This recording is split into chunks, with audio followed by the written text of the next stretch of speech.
Hey guys, so before I start our next video, I want to talk a little bit about the last video. Now, if you saw the second video I posted, you understood how to receive extra credit.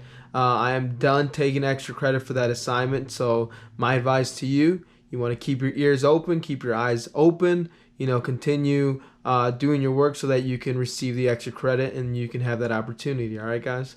Really quick, I had a blast reading your guys' comments. They were some, real funny ones, and I was cracking up. And it honestly, just again, just another thing that made me miss you all. It was hilarious. So next time, I'm definitely gonna, I'm gonna continue having extra credit opportunities. Since we're social distancing, we might as well make the best out of it. All right, let's get to work.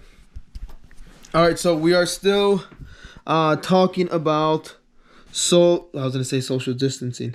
We're still talking about 10.1 matters or quantities of matter. By the way, it's my little man. That's River. Something just happened. All right. So the next thing we're gonna really focus on is this new term, which is called the mole. The mole.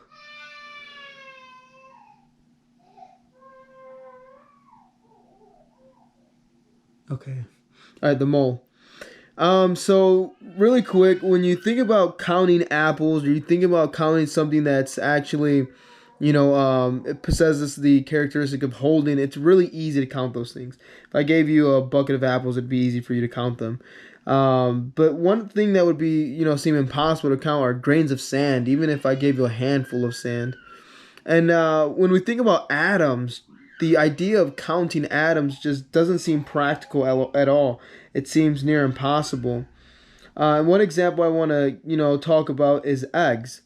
Anytime that we refer to the amount of eggs, a lot of the times we use the term dozen. If mom or dad tells you to go to the grocery store and get some eggs, you assume that you're getting a dozen of eggs. All right, and anytime we use that term dozen, we know that it's referring to 12. All right, so a dozen of eggs refers to 12. A dozen of anything refers to 12. Well, in that same fashion, instead of that term dozen, we use a new term, and it's called a mole. All right, a mole of a substance is equal to 6.02 times 10 to the 23 particles. All right, that means, if I say, hey, give me a mole of carbon, that means you're giving me 6.02 times 10 to the 23rd atoms of carbon. Notice at the right, it's representative particles. That representative particles means it can be atoms, molecules, anything, as long as we stress what we're talking about. All right, just like 1 dozen equals 12 of that object, 1 mole of that substance equals 6.02 times 10 to the 23rd particles. All right, so it's crucial you understand that. All right. This number, 6.02 times 10 to the 23rd, it's called Avogadro's number. Avogadro's number. All right. So anytime that I refer to the mole, I'm talking about Avogadro's number, which is 6.02 times 10 to the 23rd. All right. And again, representative particles shown at the bottom. The species present in a substance. For an example, elements are in the form of an atom. All right, and I'll give some examples in the next slide.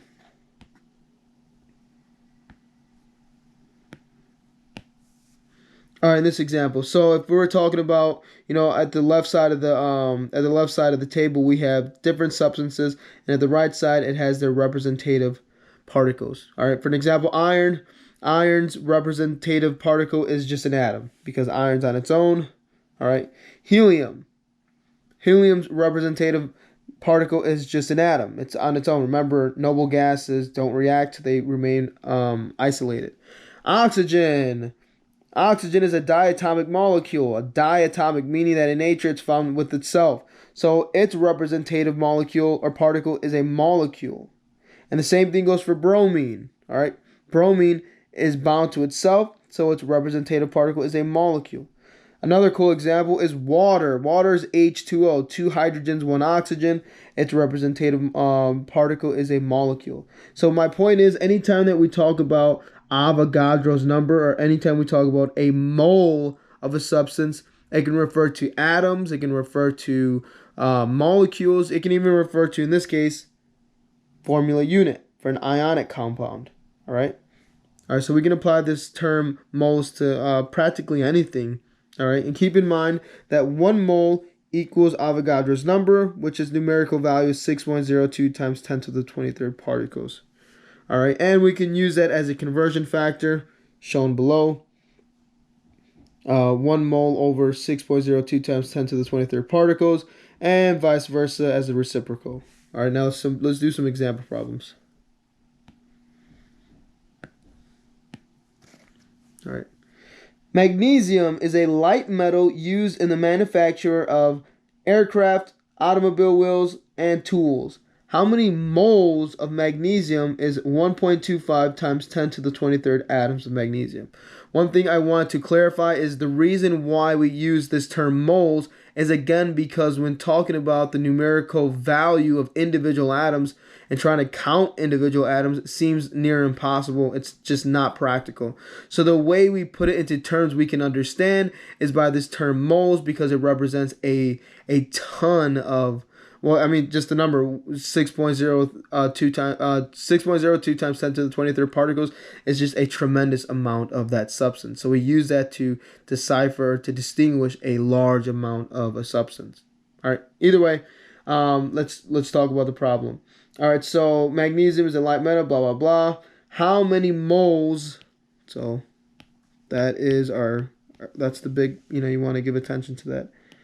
How many moles of magnesium is 1.25 times 10 to the 23rd atoms of magnesium? The first step, again, is always, what do we have? What's given in the problem? What's given in the problem, we're given that we have 1.25 times 10 to the 23rd atoms of magnesium. That's what we know. That's what's given in the problem. All right, the second step is, well, what do we want to figure out?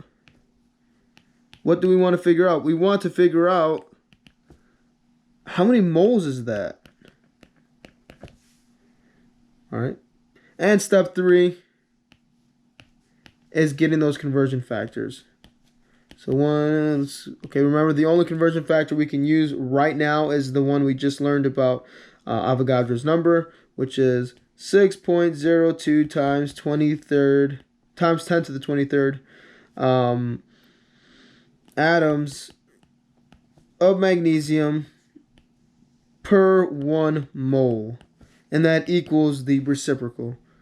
All right, so 1 mole at the bottom now, and we still have our 6.0. Oh, wait, I'm sorry. Opposite.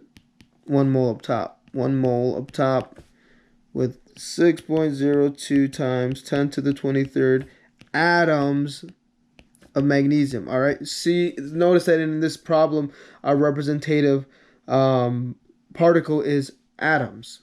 All right. Those are our conversion factors.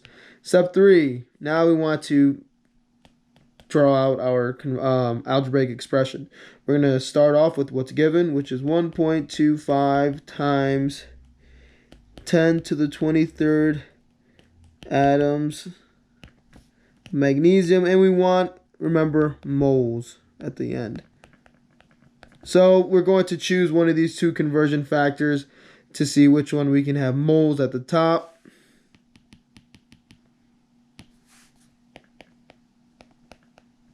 We want moles at the top, and then we want to cancel all our atoms, so we're going to use that one.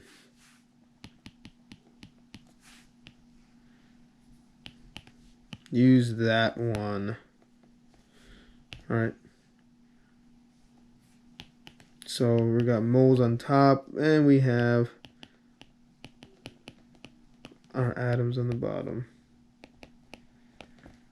1 mole. Atoms cancel out. And I'm not going to use a calculator just yet. I just want to, make sure that based off of Austin Karras's comment, I want to make sure that this is user-friendly. All right, so 1.25 times 10 to the 23rd divided by 6.02 times 10 to the 23rd That's the same as 1.25 divided by 6.02 times 10 to the 23rd minus to the 23rd, because they are being divided and they both have the same root of 10. Again, you don't have to do this route that I'm doing. You can just plug these two numbers into a calculator. I just don't want to do that. All right, so now it's going to be 1.25 divided by 6.02, since these cancel out. And that number is going to give you some number. All right, let's do it real quick.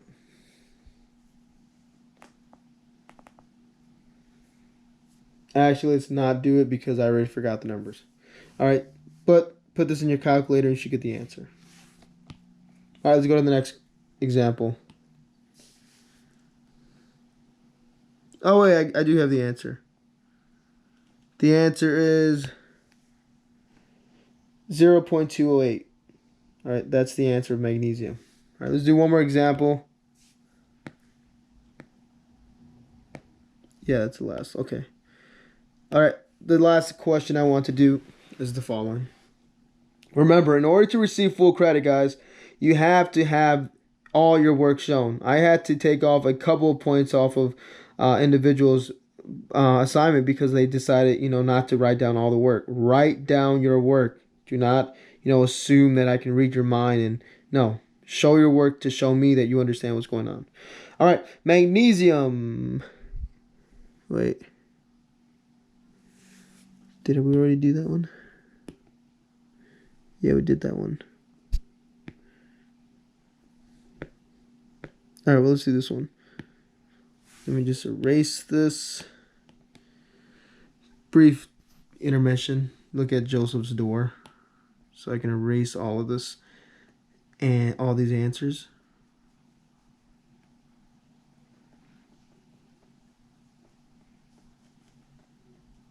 Yeah, by the way, this is Joseph's room, if you have not noticed. It's just, this is the quietest room in my home right now. My wife and I have one of our friends over right now. Aside from this social distancing, we keep up with discipleship. So that is currently going on right now. And as you all know, my little guy is extraordinarily loud, and I love him that way. But in order for me to do these videos successfully, I have to make sure that I